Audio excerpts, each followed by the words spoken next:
नमस्कार, मीरा भाईंदरकर. आज बघा इथे एक सार्वत्रिक निवडणुकीचा एक प्रोग्राम आहे, तर त्यामुळे तुम्ही बघू शकता की इथे आरटीओच्या गाड्या आणि बरेच ऑफिसर्स आहेत.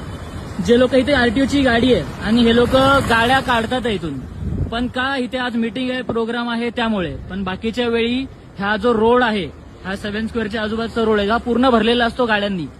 हे फक्त यांचं दिखाव्याचं आणि ह्याचं काम आहे. जेव्हा ह्यांचा प्रोग्राम किंवा कोण म्हणजे ऑफिसर्स किंवा कोण येणार आहेत नेते मंडळी, त्यांच्यासाठी या गाड्या काढतात आहे. पण बाकी वेळी तुम्ही बघा ह्या गाड्या इथे अशाच लागलेल्या असतात. आज तुम्ही बघा ह्या पूर्ण गाड्या लाईनीने खाली करतील. का? कारण की इथे कोणतरी येणार आहे.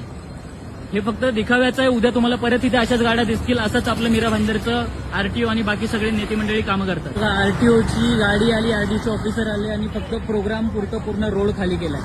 जसंच प्रोग्राम संपेल तेव्हा तुम्हाला परत दिसेल की ह्या गाड्या परत लागलेल्या असतील आणि परत तेच तिथे चालू असेल. हे फक्त नावापुरती किंवा बोलतात ना एका दिवसापुरती कामं करणं बंद करावी आणि जरा सगळ्यांसाठी सेम नियम ठेवावे.